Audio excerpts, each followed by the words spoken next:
कभी कभी क्या होता है, कोई भी त्यौहार होता है और उस त्यौहार के दिन हमारे घरों में कोई न कोई आकस्मिक घटना हो जाता है, जिसके कारण जिस त्यौहार में जिस भगवान की पूजा करते हैं हम लोग, उस भगवान की पूजा करना छोड़ देते हैं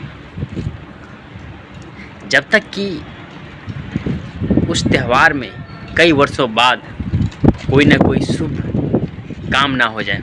या फिर कभी कभी क्या होता है, जब हम घर से निकलते हैं भगवान का पूजा करके या फिर मंदिर वगैरह जाते हैं, कोई भी धार्मिक स्थल जाते हैं और रास्ते में हमारा दुर्घटना हो जाता है, तो हम मंदिर जाना छोड़ देते हैं, भगवान की पूजा करना छोड़ते हैं। क्या जो हमारे साथ ये आकस्मिक घटना हुआ, ये भगवान करा रहे हैं या फिर हमारे अल्लाह गॉड करा रहे हैं? उनके हाथ में है सब कुछ। क्या ये सच है? ये सारी चीज़ें जो है वो खुद बैठकर वहाँ से बैठे बैठे करा रहे हैं। कभी सोचा है? खैर छोड़ो, हमारे देश में 99% तो लोग हैं जो भगवान को, अल्लाह को या फिर किसी भी धर्म को एक किसी न किसी को आइडियल मानते हैं और उनके बताए हुए रास्ते पे चलते हैं। हम उनको पेरेंट्स मानते हैं, अपना गार्जियन मानते हैं, उनका नाम लेकर स्मरण करते हैं, कोई भी काम करते हैं। तो सोचो, जिसे हम पेरेंट्स मानते हैं, क्या पेरेंट्स अपने बच्चे के बारे में गलत सोच सकता है? अपनी आंखें बंद करके देखो। अगर आपको पेरेंट्स बना दिया जाए और अपने बच्चे के भविष्य के बारे में लिखना बोले, तो आप अपने बच्चे के भविष्य के बारे में गलत लिख सकते हो? नहीं। हर पेरेंट्स चाहेगा हमारा बच्चा का मार्क्स ज़्यादा आए, हमारा बच्चा अच्छा हो, कहीं भी जाए सफल हो, एक चीज़ भी गलत नहीं लिखेगा। तो सोचो, हम जिस गॉड को, भगवान को, अल्लाह को पेरेंट्स मानते हैं, वो हमारे बारे में गलत कैसे लिख सकता है, गलत कैसे करवा सकता है? कभी सोचा है? कभी नहीं। फिर आखिर ये कैसे हो रहा है? हम सब कुछ अच्छा होकर चलते हैं, घर से निकलते हैं, हमारा सब कुछ अच्छा होगा, हम सारा प्रेजेंटेशन रूम पे बना के चलते हैं, हम यहाँ से ऑटो पकड़ेंगे, इस चौक से उस चौक पे जाएंगे, जो हमारा वेट कर रहा है टाइम पे आएगा, मैं उनसे मिलूँगा, मैं ये सारी बात बताऊँगा।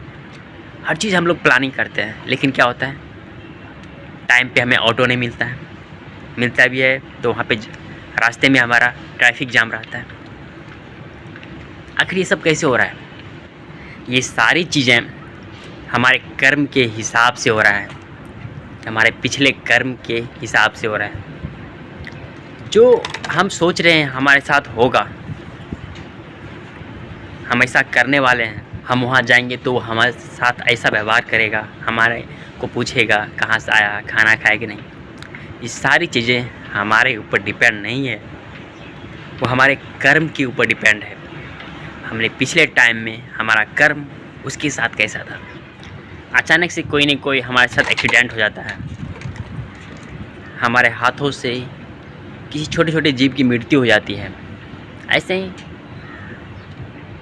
रास्ते चलते हमारे हाथ में कुछ होता है, नॉर्मली हम ऐसे मार देते हैं, किसी की जान चली जाती है किसी छोटे छोटे जीव की।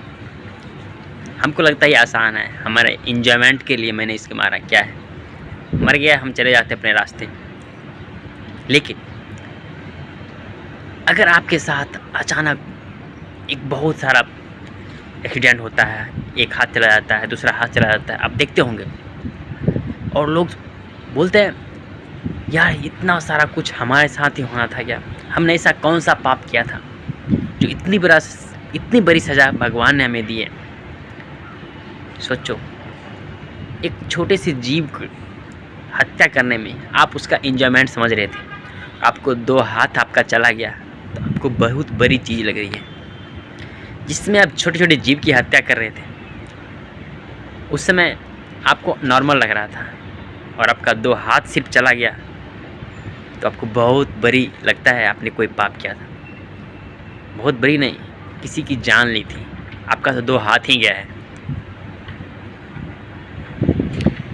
किसी लोग से हम के बारे में हम सोचते हैं घर में बैठे, यार उनसे बहुत दिनों से बात नहीं है, उनसे मिला नहीं, और रास्ते में मिल जाता है, अरे यार मैं तो आपके बारे में रात में सोच रहा था और आपसे मिल गए, इस प्रकार क्या है, सारा चीज़ पहले से फिक्स होता है। हमारे कर्म का, किससे मिलना है, कहाँ जाना है, सारा चीज़ पहले से फिक्स है। अभी क्या है, अभी हमारे हाथ में सिर्फ है, हमारा नेक्स्ट जो होने वाला है वो हमारे हाथ में है।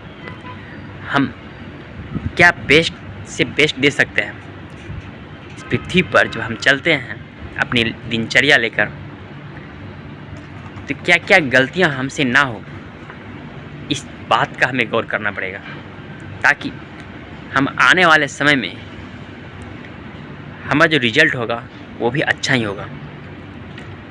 पिछले जन्म में हम जो पाप किए हैं, जो गलत किए हैं, उन सारी चीज़ों का रिजल्ट हमारे साथ अभी हो रहा है। उस रिजल्ट को हम टाल नहीं सकते हैं। हम सिर्फ नेक्स्ट फ्यूचर में आने वाले समय को बदलने की कोशिश कर सकते हैं कि आज हम किसी के साथ, किसी के प्रति अच्छा करेंगे तो आने वाले समय में हमारा समय अच्छा गुजरेगा, हमारे साथ सब कुछ अच्छा होगा। लेकिन अभी जो हो रहा है, लेकिन वो पिछले जन्मों का हिसाब है, वो बदल नहीं सकता है।